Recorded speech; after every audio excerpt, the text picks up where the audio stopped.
मनुष्य को पुकारने लगा कि आदम तू कहाँ है। आदम तू कहाँ है कहने का मतलब परमेश्वर ये कहने का मतलब नहीं है कि वो कहाँ पर है, इस चीज को नहीं देख पा रहा था।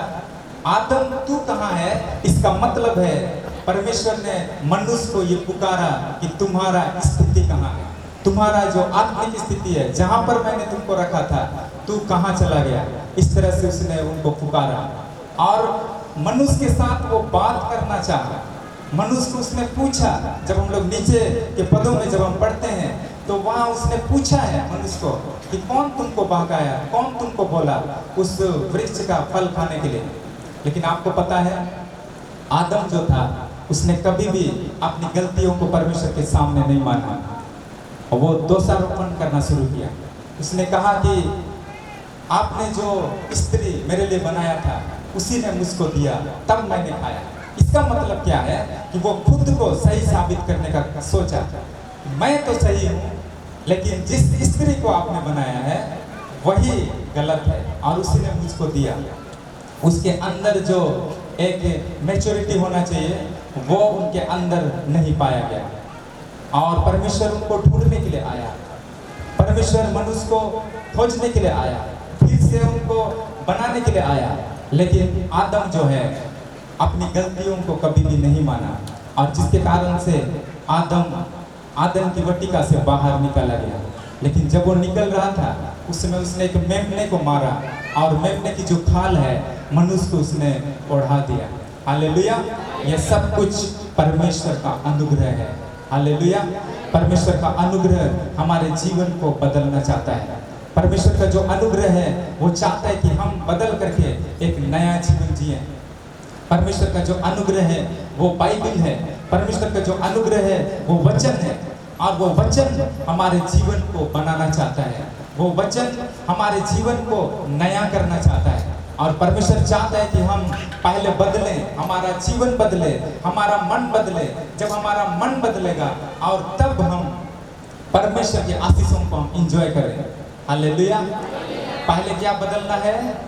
अपना मन बदलना है और इसलिए परमेश्वर ने बाइबल को दिया है कि हम अपने मन को परिवर्तन करें। अपने मन को परिवर्तन करने के बाद परमेश्वर की जो आशीषें हैं उनको अपने जीवन में हम लें। हालेलुया।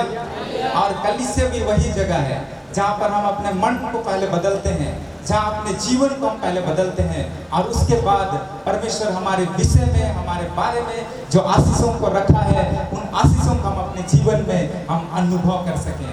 हालेलुया। पहले अपने मन को बदलना है। अगर हम अपने मन को नहीं बदलेंगे और परमेश्वर की आशीषों को लेने का प्रयास करेंगे, आशीष तो हमें मिल जाएगा लेकिन हम परमेश्वर को आदर नहीं दे पाएंगे, परमेश्वर को महिमा नहीं दे पाएंगे। और इसलिए परमेश्वर का योजना क्या है कि व्यक्ति पहले अपने मन को परिवर्तन करे और तब परमेश्वर अपनी आशीषों से हमारे जीवन को भरेगा और तब इसके द्वारा से परमेश्वर को महिमा मिल पाएगी। हालेलुया। हालेलुया। और जो परमेश्वर का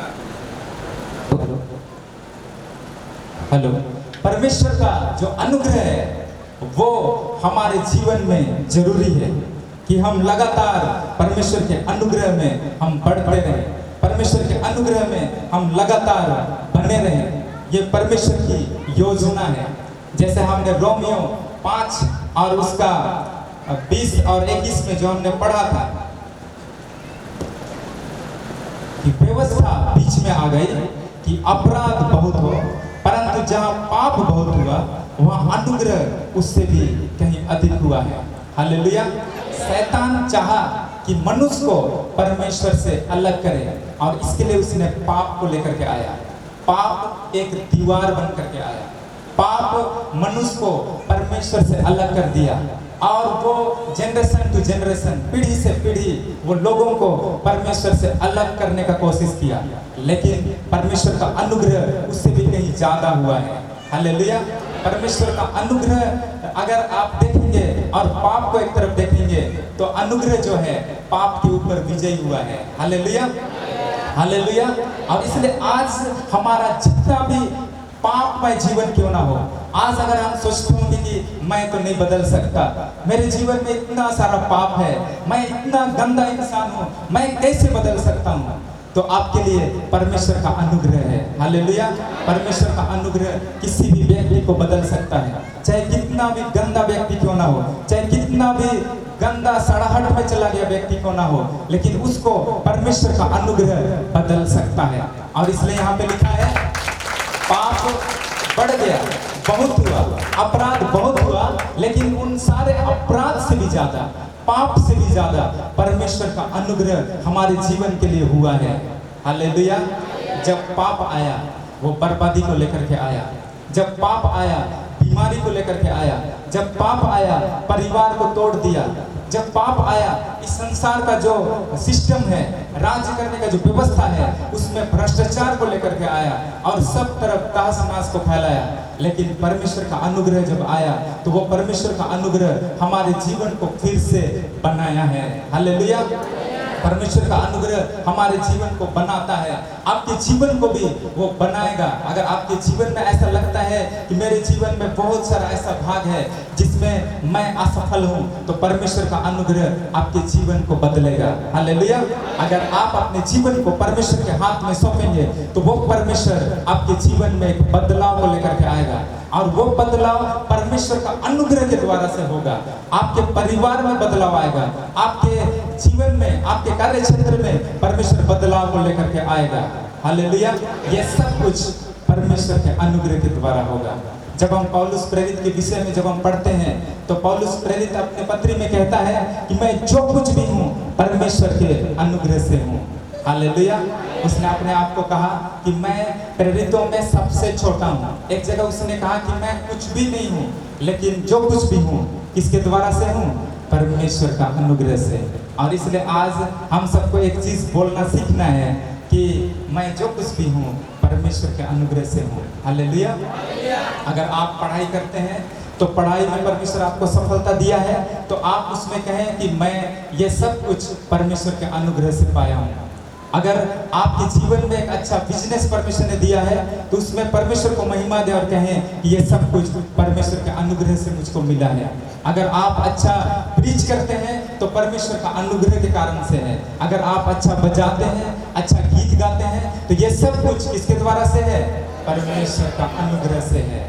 बिना परमेश्वर का अनुग्रह के कुछ भी नहीं है।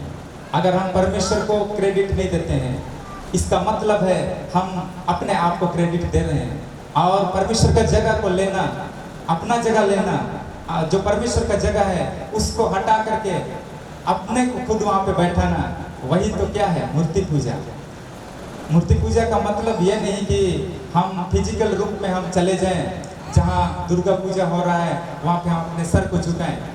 मूर्ति पूजा का मतलब है जो ऑनर परमेश्वर को मिलना चाहिए, जो आदर परमेश्वर को मिलना चाहिए, जहाँ पर परमेश्वर को रहना चाहिए, वहाँ अगर हम परमेश्वर को नहीं रख रहे हैं और वहाँ खुद को बैठा रहे हैं या अन्य चीज़ों को हम रख रहे हैं, तो वही तो मूर्ति पूजा है। और इसलिए परमेश्वर का अनुग्रह को हमें स्थान देना है। हालेलुया।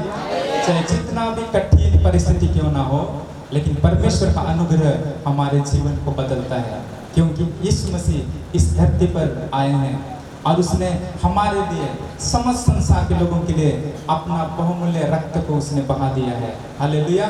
और वो मारा गया, गाड़ा गया और तीसरे दिन मृतकों में से जी उठा है। पाप का जो मजदूरी है वो मृत्यु है। पाप जब राज्य किया, पाप जब लोगों के अंदर में शासन किया, तो लोगों को मृत्यु की ओर ढकेला, मृत्यु की ओर लेकर के चला गया। लेकिन जब परमेश्वर का अनुग्रह यीशु मसीह के द्वारा इस संसार में आया तो वो जीवन लेकर के आया। हालेलुया। और वो मुर्दों में से जी उठा और एक मनुष्य के रूप में, मनुष्य का रूप धारण करके, देह धारण करके वो इस धरती पर आए। अपना शरीर में उसने हमारे बदले में कष्ट को सहा है, दंड को सहा है, और आज वो परमेश्वर पिता के दाहिने ओर एक मनुष्य के रूप में वहाँ पे बैठे हुए हैं। हालेलुया। और हम सारे मनुष्य जाति का वो एक प्रतिनिधि कर रहे हैं। हम सब उसके अनुसार चलने वाले हैं, उनके पद चिन्हों पर हम चलने वाले हैं।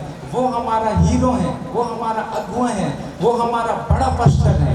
हालेलुया। उनके पीछे हम चल रहे हैं और वही चीज हमें बनने के लिए कोशिश करना है। किसके समान बनने के लिए? यीशु मसीह के समान बनने के लिए। इस धरती में हमारे लिए परमेश्वर ने एक ही चीज बनने के लिए दिया है और वो है यीशु मसीह के जैसे बनने के लिए।